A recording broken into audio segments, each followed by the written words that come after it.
Many saints have discovered that one of the best things we can do for our spiritual lives is to go on pilgrimage.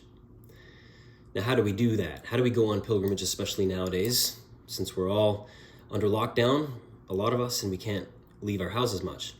Well, the basic idea of a pilgrimage, the basic spirituality of a pilgrimage, is to go to a place where you are currently not, to go outside yourself, to journey outside yourself, and in that journey, find God.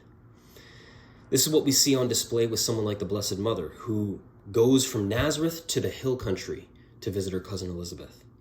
We see this also in the Magi, the three wise men who go from their land in the east to Bethlehem to worship the Lord.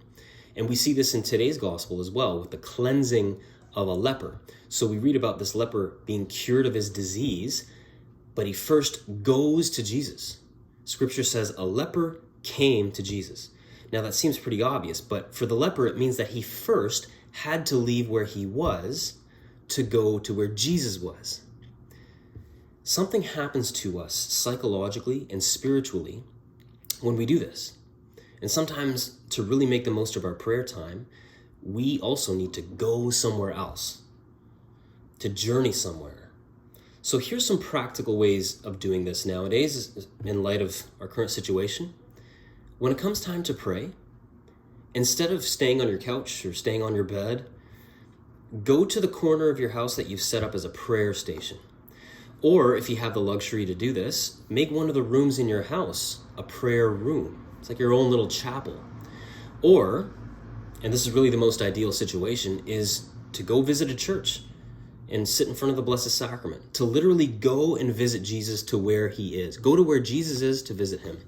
And I know churches are under the 10-person restriction, but I can almost guarantee you that's not really much of a problem for someone who just wants to go and make a visit to the Blessed Sacrament.